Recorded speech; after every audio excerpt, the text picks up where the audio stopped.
မင်္ဂလာပါရှင်ခေတ်သစ်သတင်းဌာနကနေသတင်းများကိုတင်ဆက်ပေးသွားမှာဖြစ်ပါတယ်အခုပထမဆုံးတင်ဆက်ပေးမယ့်သတင်းကတော့ဖြူမြို့နယ်တွင်ဂျိုင်ရိုကော်ပတာတစ်စီးပြတ်ကျပြီးမောင်းနှင်သူစစ်ခွေးနှစ်ကောင်ခွေးသေးဝက်သေးတေဆုံးနေဆိုတဲ့သတင်းကိုတင်ဆက်ပေးသွားမှာဖြစ်ပါတယ်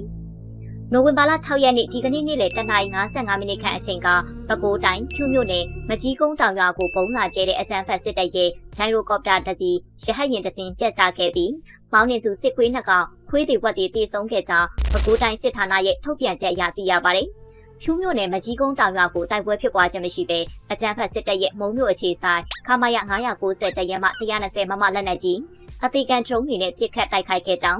းရှင်းအောင်ဒီကနေ့မိုးလယ်10:30မိနစ်ခန့်တွင်အကြမ်းဖက်စစ်တပ်ရဲ့ဂျိုင်ရိုကော်ပတာနှစ်စီးဟာမကြီးကုန်းတောင်ရွာရှိနေအိမ်တွေကိုဘုံနှလုံးထပ်မံကျဲချတိုက်ခိုက်ခဲ့ကြောင်းဘုံကျဲတိုက်ခိုက်ပြီးနောက်ဂျိုင်ရိုကော်ပတာတစ်စီးဟာဗရက်ခင်ရွာနဲ့တကွန်နိုင်ရွာကြားတွင်ပြတ်ကျခဲ့ပြီးမောင်းနှင်သူစစ်ခွေးနှစ်ကောင်ခွေးသေးဝက်သေးတေဆုံးခဲ့ခြင်းဖြစ်ကြောင်းသိရပါတယ်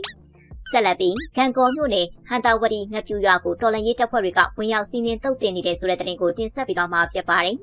မကွေးတိုင်းဂန်ကော်မြို့နယ်ဟန်တာဝတီငပြူရွာကိုတော်လန်ရေးတပ်ဖွဲ့တွေကနိုဝင်ဘာ6ရက်နေ့ဒီကနေ့မနက်4နာရီခန့်အချိန်မှစတင်၍ဝင်ရောက်စီးနင်းတုတ်တင်နေပြီးအကြမ်းဖက်စစ်တပ်ကလေရင်ဖြင့်ဇက်တိုက်ပုံကျဲခုခံနေကြောင်းဒေသခံသတင်းရင်းမြစ်ကအတည်ပြုပြောဆိုပါတယ်တိုက်ပွဲဖြစ်ပွားနေစဉ်ဒီကနေ့မနက်9:45မိနစ်ခန့်မှစတင်ပြီးဟန်တာဝတီငပြူရွာအနီးဝန်းကျင်ကိုအကြမ်းဖက်စစ်တပ်ရဲ့တရားဥလေတပ်စခန်းမှတက်လာတဲ့ဂျက်ဖိုက်တာတွေကလေကြောင်းတိုက်ခိုက်မှု2ကြိမ်ပြုလုပ်ခဲ့ကဘုံကျဲခုခံနေကြောင်းလက်ရှိအချိန်အထိတိုက်ပွဲပြင်းထန်နေဆဲဖြစ်ပြီးလက်နက်ကြီးပောက်ကွဲတံတွေနဲ့လက်နက်ငယ်ပစ်ခတ်တံတွေဇက်တိုက်ကြားနေရကြောင်းဒေသခံတွေကဆိုပါတယ်ဆက်လက်ပြီးတောင်သာမြို့ပေါ်ရှိအကြမ်းဖက်စခန်းနေရာ3ခုကိုလက်ပြိုင်နဲ့ဝင်ရောက်တိုက်ခိုက်အကြမ်းဖက်ကောင်3ဦးသေဆုံးပြီးဂျော်ရကီခွေတက်ကခွေးပြေးဝက်ပြေးစုတ်ခွာထွက်ပြေးရတယ်ဆိုတဲ့သတင်းကိုတင်ဆက်ပေးသွားမှာဖြစ်ပါတယ်မန္တလေးတိုင်းတောင်သာမြို့ပေါ်မှာအခြေကုပ်ယူထားတဲ့မကြီးရိုးဂိတ်ပိတ်တနိုးတောင်စကြံအထွက်တန်လန်းဂိတ်တွေကိုနိုဝင်ဘာလ9ရက်နေ့မှာတပြိုင်တည်းဝင်ရောက်တိုက်ခိုက်ခဲ့ရာအကြမ်းဖက်ကောင်3ဦးသေဆုံးပြီးဂျော်ရကီခွေတက်ကခွေးပြေးဝက်ပြေးတက်ဆုတ်ထွက်ပြေးသွားကြောင်းမြင်းချံခရိုင်တပ်ရင်း3ကထုတ်ပြန်ပါတယ်ဘန်ကာကြီး73လုံးရှိတဲ့မကြီးရိုးဂိတ်ကိုတော်လန်ရေးရဲဘော်တွေကဝင်ရောက်ပစ်ခတ်တာနဲ့တပြိုင်တည်းအကြမ်းဖက်ကောင်တွေဟာဝယုံ3ကားဖြစ်ခါအပြိုင်အဆိုင်ထွက်ပြေးခဲ့ကြရကြောင်းဘန်ကာရီအတွင်းအကြမ်းဖက်ကောင်3ဦးသေဆုံးနေတာကိုမျက်မြင်တွေ့ရှိခဲ့ရပြီးအကြမ်းဖက်တွေခြေကုပ်ယူရဘန်ကာရီကိုမိရှို့ဖျက်ဆီးခဲ့ကြောင်းမိမရှို့ခင်ဘန်ကာရီကိုခြေကုပ်ယူပြီးတော်လန်ရေးတပ်ဖွဲ့ဝင်တွေကဆက်လက်ထိန်းထားနိုင်ခြေရှိတော်လဲအကြမ်းဖက်စစ်ကော်မရှင်ကလေကြောင်းတိုက်ခိုက်ခဲ့ပါကတောင်တာမြို့ပေါ်နေထိုင်နေတဲ့ပြည်သူတွေထိခိုက်မှာကိုစိုးရိမ်တာကြောင့်ပြန်လည်ဆုတ်ခွာခဲ့ရကြောင်းအဲဒီနောက်ဖေးတနိုးတောင်ပေါ်ရှိအကြမ်းဖက်တွေကိုဝင်ရောက်ပစ်ခတ်ရှင်းလင်းချိန်မှာလေဂျော်ရကီငက်ဆက်နူတွေဟာတုတ်ချေတင်ထွက်ပြေးသွားခဲ့တာကြောင့်ဖေးတနိုးတောင်ပေါ်ရှိဘန်ကာ12ခုအနက်ဘန်ကာ17ခုအထိသိမ်းပိုက်နိုင်ခဲ့ကဇက်ချန်အတွက်တန်လန်းဂိတ်ကိုဝင်ရောက်သိမ်းပိုက်ချိန်မှာအကြမ်းဖက်ကောင်တွေနဲ့အပြန်အလှန်ပစ်ခတ်မှုဖြစ်ပွားခဲ့တယ်လို့ဆိုပါတယ်ဂျော်ရကီအကြမ်းဖက်ကောင်တွေခွေးပြေးဝက်ပြေးထွက်ပြေးသွားတဲ့အတွက်တော်လန်ရေးတပ်ဖွဲ့ဝင်တွေကဖင်လန်ရက်ခက်ကအေးအေးဆေးဆေးပြန်လည်ဆုတ်ခွာခဲ့ပြီးတိုက်ပွဲအတွင်းမြင်းချံခရိုင်အမှတ်3တရက်မှာရဲဘော်တအူကြီးထိမှန်တရားရရှိခဲ့တယ်လို့အသိပေးထားပါတယ်ဆက်လက်ပြီးရန်ကုန်သမိုင်းလမ်းစုံတွင်ပြူစောထီးနှင့်စစ်တပ်ကပြည်တစားများအုံချ၍လူငယ်များကိုသွေးဆောင်ဖျားယောင်းကစစ်မှုထမ်းအဖြစ်ဖမ်းဆီးငွေညှစ်မှုစစ်မှုမထမ်းလို့လည်းရင်လူငယ်တအုပ်လည်းရင်25သိန်းဖြင့်ရွေးခိုင်းဝန်တွင်းနေလေလူငယ်10ဦးကိုစစ်တပ်ကပေါ်တာဆွဲဖမ်းဆီးတယ်ဆိုတဲ့သတင်းကိုတင်ဆက်ပေးသွားမှာဖြစ်ပါတယ်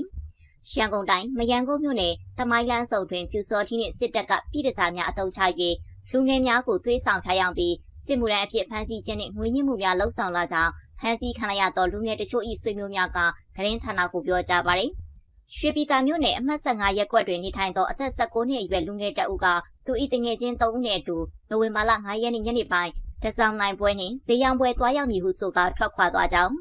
ရှင်းအောင်ည9:30မိနစ်အချိန်လူငယ်၏လက်ကင်ဖုံးမှတဆင့်လုံခြုံရေးတာဝန်ရှိသူတအုပ်ဟုဆိုကာဖုံးပြမိသားစုထံသို့ဆက်သွယ်လာပြီးစစ်မှုထမ်းအဖြစ်စူးစောင်းမခံရလိုပါကလူငယ်တအုပ်လည်းရင်ငွေကျပ်25သိန်းဖြင့်လာရောက်ရွေးယူခိုင်းကြောင်းသမိုင်းလန်းစုံခေါင်းကြိုက်တန်းပေါက်ရှိတွင်ပြည်တစားအမျိုးသမီးတစုကဈေးတက်ဖြင့်ပျော်ပါနိုင်သည်ဟုဆိုကာလူငယ်များကိုခေါ်ဆောင်သွားပြီးနောက်စစ်မှုထမ်းအဖြစ်ဖမ်းဆီးခံရခြင်းဖြစ်သည်ဟုဖမ်းဆီးခံလူငယ်ကပြန်လည်ရှင်းပြလာကြောင်းသိရပါတယ်ကောင်းကြိုက်တန်းပေါက်ဆိုင်နာရှိမှာသူတို့လူငယ်တွေရွှေပြည်သားပြန်ဖို့ကောင်းဆောင်နေတော့ကောင်မလေးတွေကဈေးတက်နဲ့ပျော်ပါလို့ရတယ်ဆိုပြီးတော့ခေါ်တော့သူတို့လိုက်သွားတာကားကလည်းသူတို့ရဲ့တက်ဆီကကားပေါ်ရောက်မှရက်ွက်ရုံးကိုခေါ်သွားပြီးစစ်မှုထမ်းအဖြစ်စုဆောင်းနေဆိုပြီးဖမ်းလိုက်တာကေပေးနဲ့ခွဲပြီးငွေလွှဲခိုင်းနေငွေလွှဲပြီးတော့မှရက်ွက်ရုံးကနေပြန်သွားခေါ်လို့ရတယ်မရွေးနိုင်တဲ့သူ2ဦးကတော့ဘရင်အောင်စစ်ကြောရေးရိတ်တာဖုတ်ခံလိုက်ရတယ်ဟုလွတ်မြောက်လာသောလူငယ်ဤဆွေမျိုးသားချင်းတအုပ်ကရှင်းပြပါတယ် မယန်းကုန်းမြို့နယ်တမိုင်းလန်းဆောင်ကောင်းကြိုက်တန်းပေါက်ဆိုင်အနီးတွင်ပြည်တစားအမျိုးသမီးများစွာနေရောညပါရှိနေပြီးအဆိုပါပြည်တစားများအနက်မှာအချို့မှာစစ်တပ်အတွက်လူငယ်များရှာဖွေဖမ်းဆီးမှုများလှုပ်ဆောင်လာကြောင်းဖြူစောထီးနှင့်လူမိုက်တချို့ကတက်ဆီကားဖြင့်စောင့်ဆိုင်ပြီးပြည်တစားများသွေးဆောင်ဖျားယောင်ခေါ်ဆောင်လာသောလူငယ်များကိုရက်ွက်ရုံတို့တခါတည်းခေါ်ဆောင်ကစစ်မှုထမ်းအဖြစ်စုဆောင်းကြောင်းသိရပါတယ်အလားတူမန္တလေးတိုင်းဝမ်တွင်းမြို့နယ်ကျေးရွာ9ရွာမှလူငယ်10ဦးကိုစစ်တပ်ကနေအိမ်ထဲထိဝင်ရောက်စီးနင်းပြီးပေါ်တာဆွဲဖမ်းဆီးခဲ့ကြောင်း Voice of One တွင်မှတာဝန်ရှိသူတို့ကသတင်းဌာနကိုပြောကြားပါတယ်။နိုဝင်ဘာလ9ရက်နေ့ဝမ်တွင်းမြို့နယ်ပင်တလဲမိထီလာလမ်းတစ်လျှောက်ရှိကျောင်းကုန်းရွာရွာတိတ်ရွာတစ်ပလွေကန်ရွာကျေးရွာတို့ကိုစစ်တပ်ကဝင်ရောက်စီးနင်းပြီးလူငယ်9ဦးကိုပေါ်တာဆွဲခဲ့ကြောင်းရှင်းအောင်နိုဝင်ဘာလ6ရက်နေ့အင်းရင်ကျေးရွာမုံတော်ရွာကျေးရွာတို့ကိုချက်မှန်စီးနင်းပြီးလူငယ်3ဦးကိုပေါ်တာဆွဲဖမ်းဆီးခဲ့ကြောင်းသိရပါတယ်။လူငယ်10ဦးကိုအကြမ်းဖက်စစ်တပ်ကပေါ်တာဆွဲဖမ်းဆီးပြီးနောက်ငွေကြေးတက်နိုင်သောမိသားစုမှလူငယ်2ဦးကိုငွေကျပ်25သိန်းဖြင့်ပြန်ရွေးခဲ့ကြောင်းကျန်လူငယ်9ဦးစလုံးမှာပင်တရရက်စခန်းတွင်ဆက်လက်ဖမ်းဆီးခံထားရကြောင်းသိရပါတယ်။အကြမ်းဖက်စစ်တပ်ကယခုနိုဝင်ဘာလအတွင်းစစ်မှုထမ်းအပတ်စဉ်19ကိုဖွင့်လှစ်မည်ဖြစ်ပါတယ်။ဆက်လက်ပြီး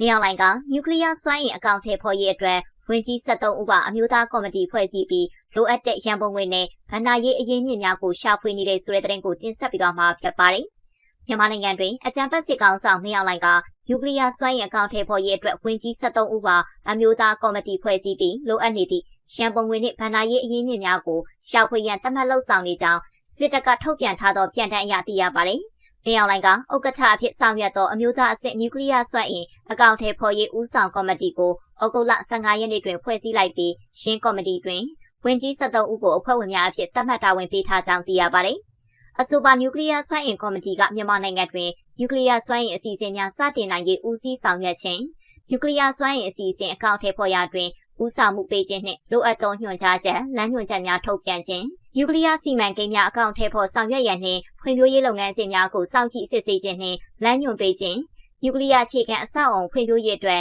ရန်ပုံငွေလိုအပ်ချက်သတ်မှတ်ရေးနှင့်နျူကလ িয়ার စီမံကိန်းအတွက်ဗဏ္ဍာငွေရရှိနိုင်ရေးအရင်းအမြစ်များရွေးချယ်သတ်မှတ်ရေးတို့ကိုဦးဆောင်ခြင်းတို့ပါဝင်ကြောင်းသိရပါတယ်။ထို့ပြင်မင်းအောင်လှိုင်ဦးဆောင်သောနျူကလ িয়ার ကော်မတီကလုပ်ငန်းကော်မတီတရက်ကိုထပ်မံဖွဲ့စည်းထားပြီးသိပ္ပံနှင့်နည်းပညာဝန်ကြီးကိုဦးဆောင်ခိုင်းထားပါတယ်။2025ခုနှစ်ဧပြီလအတွင်းမြန်မာနိုင်ငံတွင်ရုရှားကမဂါဝတ်130အသေးစားနျူကလ িয়ার တပ်ပေါင်းဖို့ကိုတိစောက်ရန်နှင့်အဆိုပါတပ်ပေါင်းဖို့ကိုမဂါဝတ်330အထိလျှက်စစ်တိုးချဲ့ထုတ်လုပ်နိုင်ရေးနျူကလ িয়ার တပ်ပေါင်းဖို့အဆင့်တိုးမြင့်သွားနိုင်ရန်နှစ်နိုင်ငံလက်မှတ်ရေးထိုးခဲ့ပါတယ်။နျူကလ িয়ার တပ်ပေါင်းဖို့စီမံကိန်းအတွက်ရုရှားနှင့်မြန်မာနှစ်နိုင်ငံနားလည်မှုစာချုပ်လွှာသဘောတူညီချက်ကိုရိုစာတန်ညွှန်ကြားရေးမှူးချုပ်အလက်စီလက်ကတ်ချီနှင့်မြန်မာနိုင်ငံသိပ္ပံနှင့်နည်းပညာဝန်ကြီးမျိုးသိန်းကျော်တို့ကလက်မှတ်ရေးထိုးခဲ့ကြခြင်းဖြစ်ပါတယ်။ရုရှားကနျူကလ িয়ার တပ်ပေါင်းဖို့ထိစောက်ရေးနဲ့လက်ပတ်ရေးတို့ကိုရုရှားပညာရှင်များနဲ့အတူမြန်မာနိုင်ငံမှစစ်အရာရှိများကိုပူးတွဲတင်ကြားပြသသွားမည်ဖြစ်ပြီးစစ်အုပ်စုကနျူကလ িয়ার တပ်ပေါင်းဖို့တိစောက်မှုအဆင့်လိုက်ခြင်းစီအတွက်စစ်အုပ်စုကရုရှားထံသို့ငွေကြေးပေးချေရမည်ဖြစ်ကြောင်းသိရပါတယ်။မင်းအောင်လှိုင်ယခုနှစ်စက်တင်ဘာလရုရှားခီးစဉ်အတွင်းမြန်မာနိုင်ငံတွင်အသေးစားလျှက်စစ်ဓာတ်အားပေးစက်ရုံတိစောက်နိုင်ရေးအတွက်လိုအပ်သည့်နျူကလ িয়ার အခြေခံအဆောက်အဦလူစွမ်းအားအရင်းမြစ်နှင့်အခြားလိုအပ်သည့်လုပ်ငန်းများကိုရုရှားဖက်ဒရေးရှင်းနိုင်ငံနှင့်ရိုစာတန်တို့ကတတ်နိုင်သမျှဆက်လက်ကူညီပေးပါရန်မင်းအောင်လှိုင်ကရုရှားအစိုးရကိုမြစ်တာရက်ခံခဲ့ပါတယ်